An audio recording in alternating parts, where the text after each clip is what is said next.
Assalamu alaikum wa rahmatullahi wa barakatuh. Bismillahi walhamdulillahi wassalatu wassalamu ala rasulillahi wa ala alihi wa sahbihi ajma'in. I visit your masjid and your community at a time where or when many people are struggling across the globe. And each one of us has our own struggles as well. I've met people who have told me that I'm struggling, pray for me, I need a job. Another says, pray for me, I need to get married. Another says, pray for me, I'm writing examinations. Another says, pray for me, I'm going through a divorce. Another says, pray for me, I'm going for a driving test. Another says, pray for me, for whatever reason it is. While we ask others to pray, just a side note is we should be praying and we should really do a lot in order to ensure that we get what is best for us. Let me explain. You and I do not know exactly what's best for us sometimes. Pray for me, I want to get married, for example. Allah knows whether it's good for you to marry or not in the first place. He knows when it is good for you to get married. He knows to whom it is better for you to get married, because it's a commitment, it's a sacrifice. The person is going to be the parent of your children. If Allah blesses you with children, when He will give you, what He will give you, how He will give you, He knows best. So your best option is to build the best relationship with the giver, and He will ensure that whatever you get, you'll get it in the best way. Once you have a good relationship with Allah, don't worry. You can keep asking Him, but you must trust that He has delayed something. If He has delayed it, for a good reason. And if He has given it to you when you have wanted it, then He did it for a good reason. Not everyone who marries whom they want to marry end up happy. You follow? Not everyone who has what they wanted to have is content. But one guarantee is everyone who has the correct relationship with Allah is content. There's a big difference. So we have traveled with Abdullah Aid to many countries. Abdullah Aid works in 25 countries. I've traveled to several countries, and each time we see people struggling, I tell myself, you don't have any problems. Meaning I'm telling myself that I don't really have problems as compared to what I'm witnessing. Whereas these people are so content and so happy, and yet they are going through struggles in the way that you and I reach out to them to give them. And then some ask, why did Allah make them go through this? And sometimes the weak from amongst us, we ask the same question. If you are going through health matters, if you are going through difficulty and hardship, sometimes you begin to ask, why is Allah doing this? Is that not a question? Why is Allah doing this? We are not asking it because we are disagreeing or defying Allah, but we just want to know. Perhaps there might be a reasoning, maybe something I'm missing, maybe there is something I don't understand. So you say, why is Allah letting this happen? I remember visiting a country where the poverty was so much that when I came back and I was explaining to some of the brothers and sisters what we saw, one young boy puts his hand up and says, why did Allah allow them to be so poor? You follow?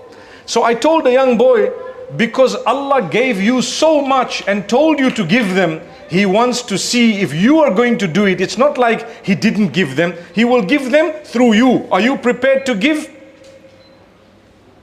He looked at me and he says, I'm not convinced. Imagine youngsters nowadays, they're not convinced. You can't just convince them with small things. I said, okay, how much do you eat a day? So he showed me so much, he with his hands, right? I said, okay, and how much can you afford to eat? And he showed me with both hands all the way from one to the other, almost east to west.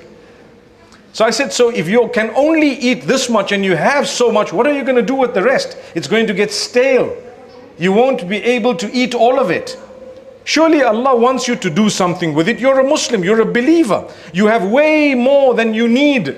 So Allah says, if you're a true believer, you must know we have created an opportunity for you to earn greater closeness to us and to earn paradise by giving from the extra that we gave you, from the extra and excess that we gave you to those who don't have.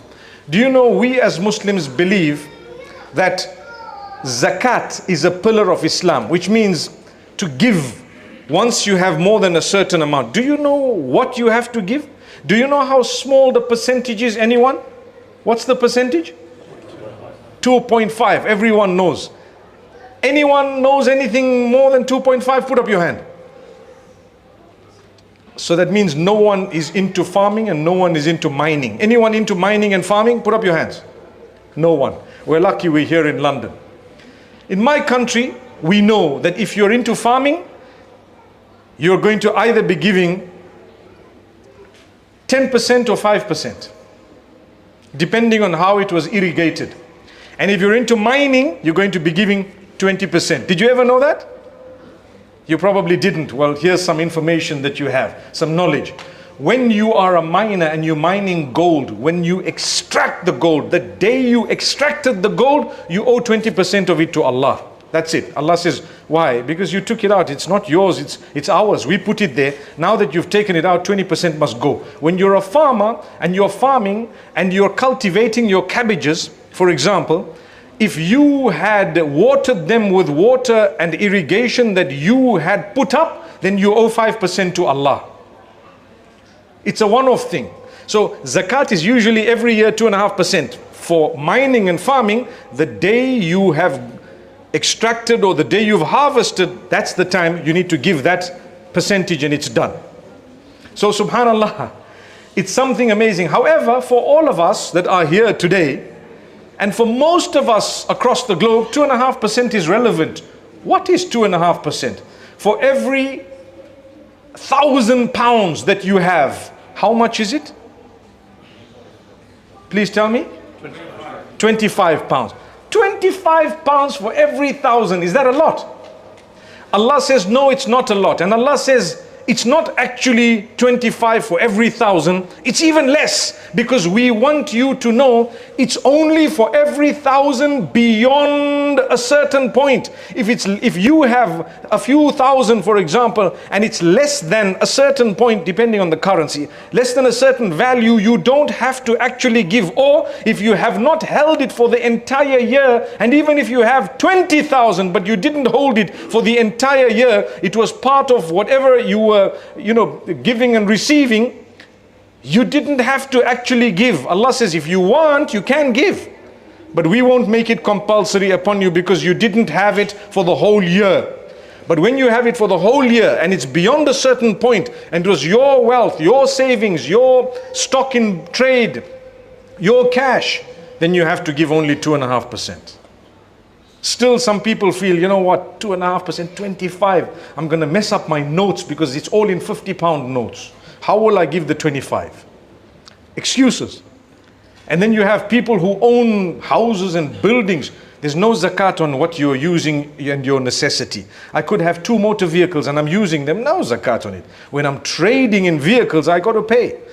I can have buildings, they're on rent. I got to look at the rental income that I'm getting. If I've kept it for the whole year, yes. If I haven't, no zakat. Do I pay on the buildings? No, I'm not trading in buildings. I've got the building. I might end up selling them, but it doesn't mean I'm trading in it. But if you are, then it's going to be a little bit more. People will tell you, you know what? I'm worth a few million, but I'm not liquid. A lot of people say, I've got a lot of gold and silver, but I'm not liquid. I tell you, melt it, and it will become liquid. You have to do something about it. You can't say, I'm not liquid. When you go to Allah subhanahu wa ta'ala, why didn't you pay your zakat? You say, because I wasn't liquid. I mean, what's that? Is it an excuse? It's not. Don't be afraid to break your note.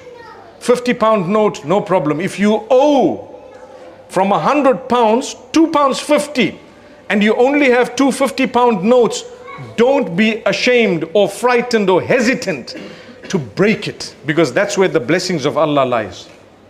I will give. And Allah promises you, when you give, we will give you. Now listen, this goes back to the first sentence I said when I started the talk.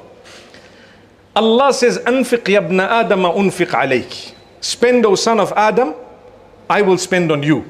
When you are spending, what are you spending? You're spending from your wealth, or the wealth that Allah gave you. When Allah spends on you, what does He give you? Let me tell you. He gives you more wealth so that you can give more, and He solves your problems one by one as a result of Him giving you. Subhanallah. Because He's saying, I'm giving you now. You gave, I'm going to give. When I give, it's not just money. It's contentment, it's cure, it is safety, so much more. As-sadaqatu tutfi'ul bala. Many of us, sometimes the elderly, when we're leaving for a journey, they will say, give out a little sadaqah, Allah will safeguard you. Have you ever heard that? It comes from a hadith about a charity extinguishing hardship and calamity. Yes, so they'll tell you, well, you know what, before you go, just give a little charity for the sake of Allah. It's not a wrong thing, it's a right thing. What happened? You gave wealth. What are you expecting in return? Some form of protection from evil or bad or some calamity. That's there. As-sadaqatu tutfi'ul bala. The charity, as a return of it, it's not just that Allah gives you more money, He will. Because another hadith says, مَا نَقَصَ مَالٌ مِّن صَدَقَةٍ. Nobody's wealth has ever become depleted because of a charity they gave. But this hadith, it teaches us that when you give a charity, Allah will protect you, grant you some form of protection. So you have a bonus, things that are priceless. When Allah has safeguarded you, your 5 or 10 or 20 or 100 or 1,000 pounds, you will tell yourself, I thank Allah subhanahu wa ta'ala, He gave me something that was priceless, perhaps as a result of a good deed you did. And then you don't have an excuse to say, well, I don't really need to pay the zakat because I don't have nisab. Nisab is the minimum amount that you need to cross the threshold before you actually have to give the zakat. Because the hadith tells you about giving voluntary, that which is not compulsory. After a certain point, and if the year has passed, for every 100 pounds you give 2 pounds 50, which means if you make 100 pounds, only 97.5 belongs to you. The other 2.5 belongs to who? To Allah. And Allah tells you, okay, you've got my money. I need you to give it to so and so, so and so. Here's a list of people, give it to any one of them. They'll collect it on my behalf. Allahu Akbar. Now when you see a poor person, you don't just throw them the money. They are collecting it on behalf of Allah because it's His instruction to you to give it to His cause. And that's His cause. Allah has a list. Allah has a list in the Quran. He tells you, these are the people who will be recipients. And I'm the instructor to tell you, you give and just give these people. Any one of them, they can collect. Subhanallah Rabbil Alameen. So when you give, consider yourself fortunate. I thank Allah for giving me the chance to give. We were in the Gambia. We've traveled to many countries. We went to Pakistan. We actually went to a lot of places. And each time I see the people, I try my best to offer them honor, respect. And I try to make them feel that actually we are the ones who are in need and they are the ones whom we have come to see. I remember several years ago, there was a wealthy man who gave a certain amount of zakat. And he said, I want you to do food hampers in a certain place for the poor people. And so the people in that place arranged it. They got X amount of hampers for exactly the amount of money this brother had given. And they invited 5,000 poor people to come to collect it from the depot. Because it's a large amount. It's a big hamper. And when these people came, there was a scholar who said, all these people who've come, how did they come? They came with public transport. How much did they pay? They paid in that country a few dollars, $2, $3, depending on where they came from. And what have they come to do? They've come to collect zakat. in the form of hampers. And how will they go back? They will go back with public transport. And how much will they pay? They're going to pay $2 to $3 again to go back. Which means the rich man has asked the poor man to pay $5 to $10 to come and help him fulfill a pillar of Islam. He should be ashamed. And I'm listening to the scholar and I'm thinking, I never thought of it that way. Why should the poor man spend his money to come to you to collect something to fulfill your pillar of Islam and pay again to go back just because it's food and he needs it? You are supposed to go all the way to him, look for him, find him, give him, thank Allah that you found him, and he's not supposed to incur a single penny to fulfill a rich man's zakat. تُؤْخَذُ مِنْ أَغْنِيَائِهِمْ فَتُرَدُّ فِي فُقَرَائِهِمْ. The hadith of Mu'adh ibn Jabal and Abu Musa al-Ash'ari radiyallahu anhuma, where the Prophet ﷺ speaks about, especially in the hadith of Mu'adh, he speaks about how wealth or zakat is to take from the rich and to give the poor.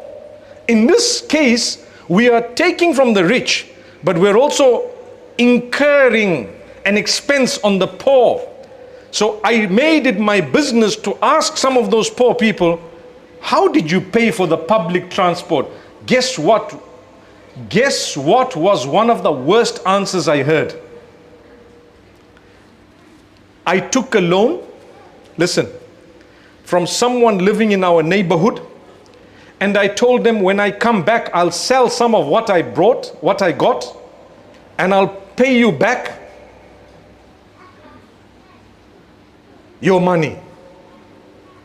And I'm thinking to myself, that means we actually ate into that person's zakat just for the transport.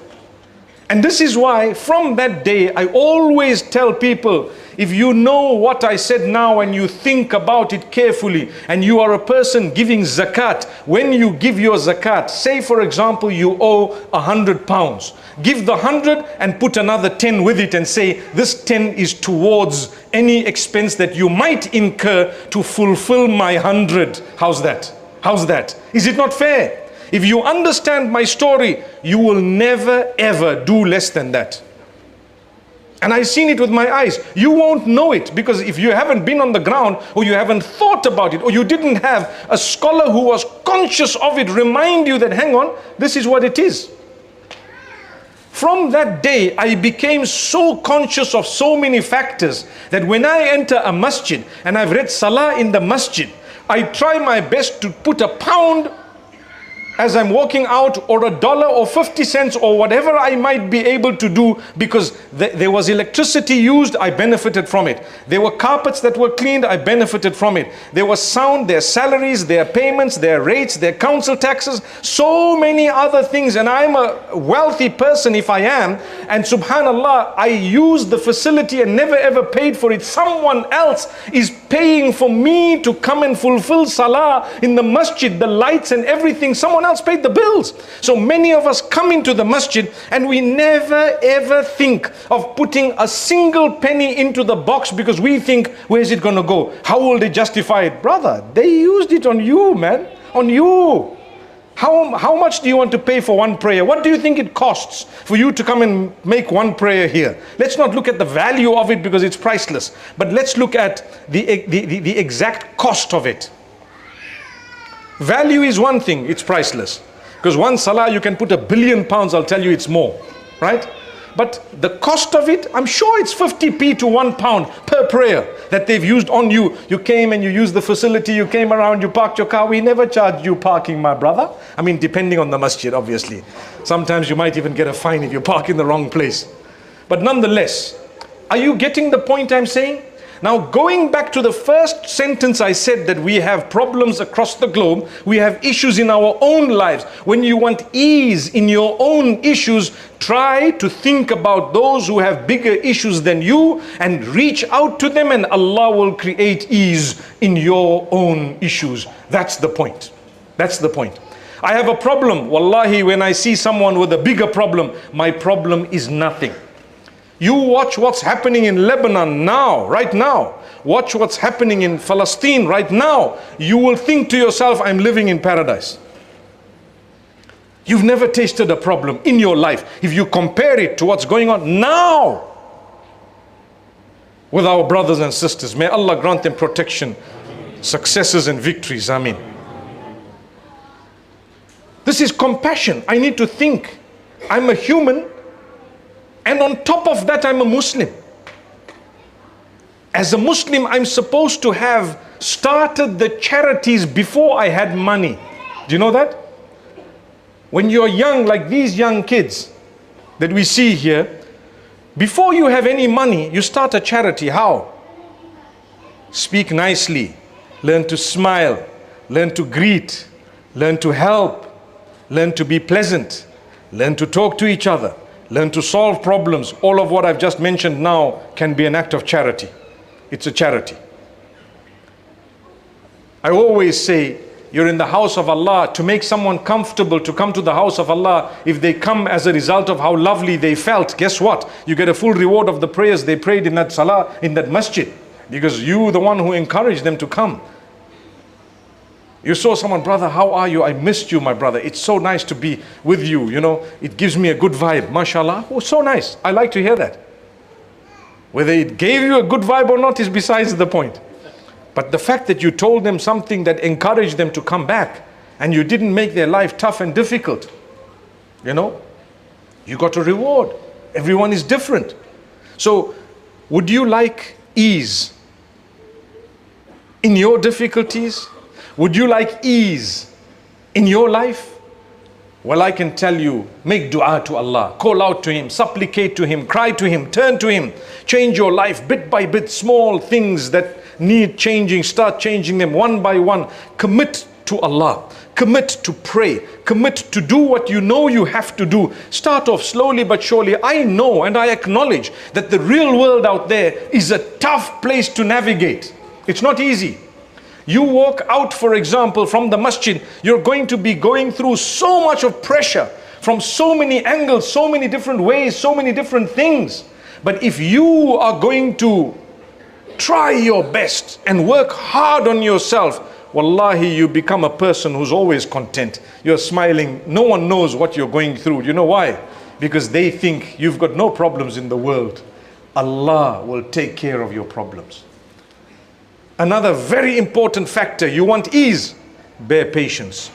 Inna Allah ma'as sabirin. I'm sure we've heard that so many times. Allah is with those who bear patience. Allah wants you to bear patience.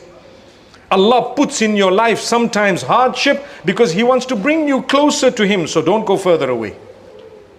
When you have a problem, don't tell yourself, you know, I've been praying for so long, my problem's not getting solved, I'm stopping to pray. Some people say that. You're a believer, it should be the other way around. What's the worst thing that could happen? Maybe you might die and go back to Allah. When you go back to Allah, will you tell Him, well, I stopped praying? You say, well, now you're back with me. Now what? Maybe through His mercy, He alone knows what He's going to do, but He's told us, don't lose hope in my mercy. If I kept you in hardship, it's because I love the way you worship me when you are in hardship. Many of us, we are struggling. Then you say, you know, I can't get married. I've been getting up for tahajjud every night. Does that mean that if you get engaged tonight, the tahajjud stops? You follow what I'm saying? Because people say, make dua for me, I've got examinations. So now you get up for tahajjud for how long? For a week. And the exam is on Monday. What happens on Tuesday, guys? Any tahajjud? Any tahajjud? Come on, be honest, guys. No. Why? Because now exams are over.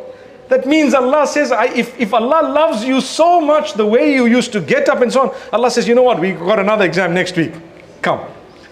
Isn't it? So the same would apply if hardship brought you to your knees and Allah loves the way you are on your knees. What will He do? He brings in another hardship. So Allah says, Inna Allah idha ahabba abdan ibtalahu. When Allah loves His worshipper, He tests him and He'll put a, why? Because of the same reason I'm telling you. Because when He tests you, you get closer to Him. He tests you again, you get even closer to Him. Subhanallah.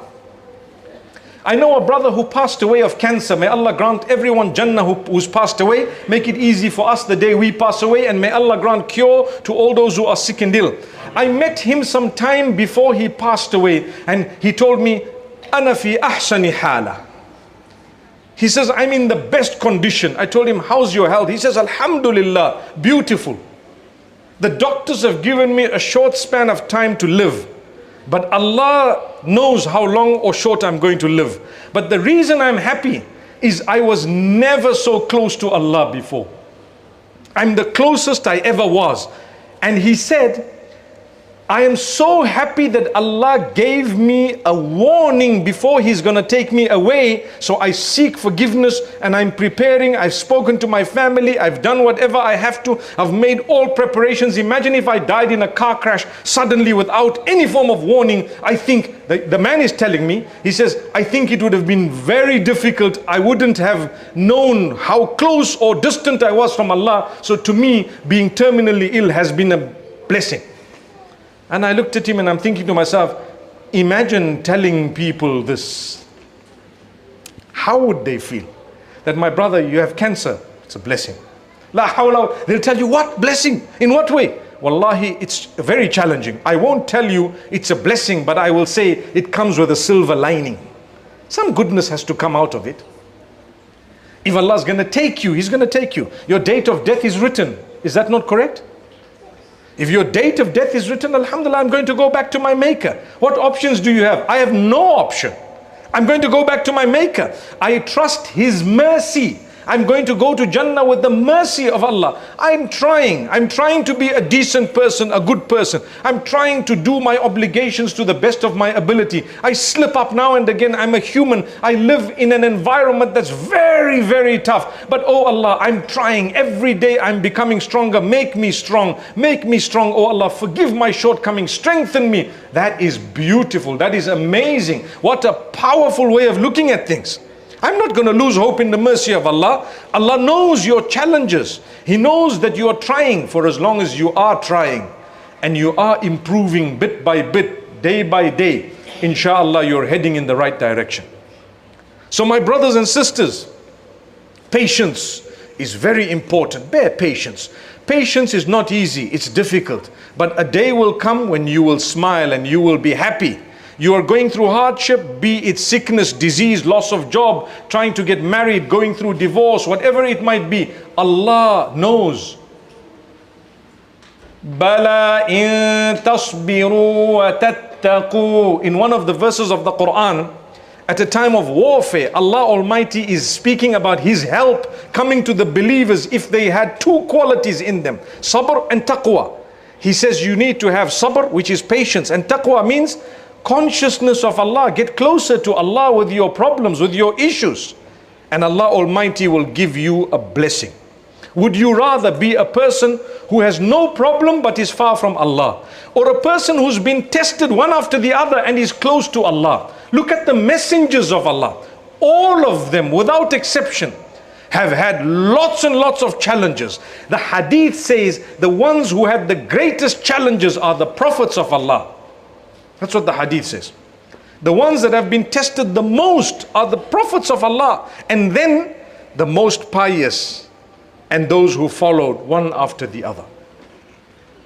Close to Allah, your life is not going to be so smooth sailing. Why? Because you are created in a way that you will endure for Allah, the reward of which will be everlasting bliss beyond that of those who are not prepared to endure. Like I said, a pin prick and a guy can't sleep all night. I can give you my example, as weak as we are. A mosquito around us making a sound from a distance, and the ear gets to hear it, and we have a sleepless night. Get up in the morning, how did you rest, my brother? You say, I didn't really rest. Do you know why? There was one mosquito around my ear. Am I right? One mosquito. Imagine one mosquito. You had such a big problem. There are people whom live missiles and bombings and so much is going on. Imagine that. Which is the problem, the mosquito or those things? Let's be honest. Mosquito is nothing. Let it sit and bite and have a bit of its sustenance. If Allah's written a small droplet of your blood from that, so be it. I don't mean don't spray. I don't mean just let it happen. But what I mean is if it is gonna, big deal. You get up with a pimple or two. We've all gotten up with a few more pimples sometimes, depending on where we are. In fact, I was in the Gambia now. And you know, surprisingly, we didn't really face many mosquitoes. There was a massive mosquito net. Some of you might not even know what's a mosquito net. If you haven't traveled, you may not know. It's a net that they give you over your bedding in order to cover yourself so that mosquitoes don't get in. So we didn't have to use all of that. And I've known of times when I have used those mosquito nets, and guess what? 2-3 mosquitoes were in already.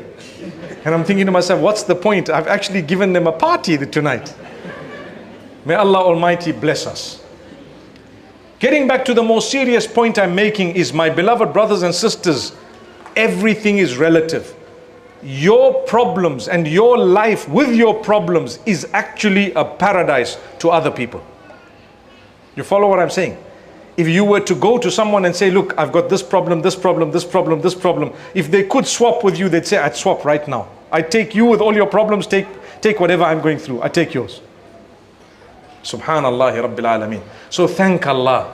Thank Allah Almighty. One of the ways of helping yourself is to show gratitude for the goodness that Allah has given you. When I said thank Allah, that point sprung to mind where Allah says, لَإِن شَكَرْتُمْ لَأَزِيدَنَّكُمْ. If you are going to be thankful, I will give you increase. I'm going to increase the good that you have. Thank Allah. Oh Allah, you blessed me. Oh Allah, you granted me. I have much less problems than compared to others. Oh Allah, you've granted me things I didn't even ask you for, and so on. Many things we have right now, we didn't ask Allah for them. He gave them to us without us asking Him. So thank Allah for this. If you would like to create ease in your life, you need to ensure that you're connected to the Quran. There's no ways that you are going to get true contentment and ease as a believer when you're not connected to the Quran. Connect to revelation. See what it does for you. Allah says, وَنُنَزِّلُ مِنَ الْقُرْآنِ مَا هُوَ شِفَاءٌ وَرَحْمَةٌ لِلْمُؤْمِنِينَ. We have revealed in this Quran that in which there is cure and mercy for the believers. You believe? The Quran has in it cure for you and mercy for you. You want mercy? Connect with the Quran. Allah says we have in it. This morning someone spoke to me asking me to give them a certain recitation. Please give me some recitation through which I can achieve comfort. And I told them, look, in my experience, the best thing you could ever do is to start the Quran from the beginning with a marker. You know, you have a bookmarker. Start the Quran from the beginning with a marker. Read a page a day minimum. Put the marker where you've stopped and continue the next page the next day. You won't believe it. Within 2 years, you'll have completed the whole Quran. And you know what? In it, there is cure and mercy. Different things, different verses, different places. Just the word of Allah alone has the power in it that you will not imagine. And protection. As you read through it, Allah will grant you more and more and more. So it's not just a specified recitation only, although there are some specified recitals proven in the Quran and the Hadith of the Prophet ﷺ that do benefit you. But I'm talking of something holistic. Don't leave part of the Quran only because you're concentrating on one thing. We have to read Ayatul Kursi. I'm sure you know what it is. If you don't, you can Google it and check it out. We have to read Ayatul Kursi. We have to read the Mu'awwidhat every morning and evening. The verses of protection. قُلْ أَعُوذُ بِرَبِّ الْفَلَقِ قُلْ أَعُوذُ بِرَبِّ النَّاسِ. So many, a few other verses that are there from the Sunnah of the Prophet ﷺ. The most prominent of which is Ayatul Kursi. Allahu la ilaha illa huwa al-hayyul qayyum. And the verse continues. We're taught to read that, in fact, after every farad prayer as well, in one narration. But the fact that I'm reading that, it doesn't mean that I gave time to recite the Quran every day. No, no, no, no. That is mu'awwidat. You're reading it for protection, for dua, and so on. Yes, you will get a reward of that recitation, but you owe the word of Allah to read from the beginning to the end with a marker so that you can finish it. Please do it and see what happens in your life. Please do it. Please do it. You see, on the bookshelves here, there are a lot of Qur'ans. Pick them up once in a while and read them and see what Allah does for you. We've walked into the masjid 100 times and never picked up a Qur'an. At least that Qur'an will bear witness on the day of judgment to say that, you know what, I was read and picked up. Now you might be a smart guy and say, well, I read it on my app, right? I read it on my, do you? Are you sure? Or is that just an excuse? If you read it on your app, alhamdulillah, mashallah, you're doing a good deed. You know, people say, and this is just a ruling of jurisprudence, is it better to read from the book or the phone? Can I ask you that question? I want to read Quran. I've got two options. I either read from my app or I can read from the Quran, the book, which I can open and read, printed in ink. Which is better? Which is better? Okay, some are saying same and some are saying Quran. Anyone saying the phone is better? No one. You notice that? So what's the difference of opinion? Nobody says the phone is better, but there are some who say it's same, and there are some who say the Quran is better. I can explain. Those are the two opinions correct. I've heard some scholars say, well, you know what, it's both the same because you're achieving the recitation. I want to tell you the opinion that I follow is that it is better to read from the Quran and the book for many reasons. I can tell you. Number one, to read from your app, you don't need wudu. To read from the Quran, you need wudu. So that's already one higher level. It already shows you there's an element of sacredness beyond just the phone. But you will get a reward with both. There's no doubt. Your 10 rewards per letter for recitation, you will achieve with both the phone as well as the book. But where you get a reward over and above, you get a certain perk over and above. A few days ago, something happened in Lebanon with the pages. A few days ago, something happened in Lebanon with the phones. A few days ago, something happened in Lebanon with so many electronic gadgets that suddenly just exploded, hurting people, killing people, and a massive war crime was committed. I sat with one of the brothers and I told him, now I understand what is meant when the hadith says that a time will come when you open the mushaf and it will be blank, nothing in it. You know why? Within the next few years, all of us will eradicate books and everything will be on device. And one day, flick, switch off and there'll be no more, nothing. What happened? We moved you completely. Already half of it is moved to the phone, right?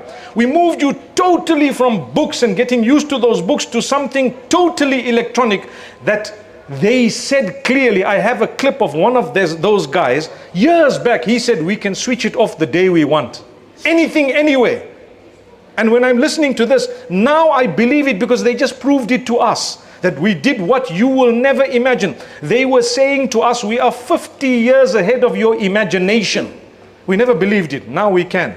You know what? We are too busy fighting each other. Your hands here, you up here, you're a Muslim, you're not a Muslim. It's going to continue. It's part of the plan to say you guys need to be divided so that you will never ever have any strength whatsoever. My entire life I've told people, with your differences, learn to respect each other. Don't just throw non-Muslim at anyone else. They're reading the Shahada, they are Muslim. I may disagree with them. I may think that they're astray in X, Y, and Z, but they are Muslim. That's what it is. They are my brothers ultimately and sisters, and I care for them. The minute the care for the rest of the ummah has been snatched from your heart, you are in a problem bigger than theirs. That's what it is. And some people actively work in this direction with knowledge, and they'll quote for you verses and Quran and Hadith and everything. All of those, they throw it on their own brothers and sisters who are also saying the Shahada. Where are you going?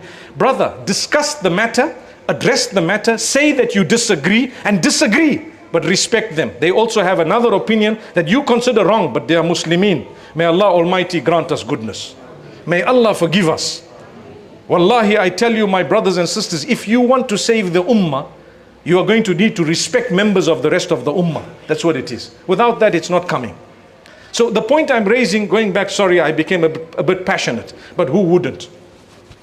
The point I'm raising is, the mushaf that you see, the Quran that you see, subhanallah, to handle it with wudu, for me is one notch higher than to manage it on your phone. But still you will get the reward of the 10 is achieved.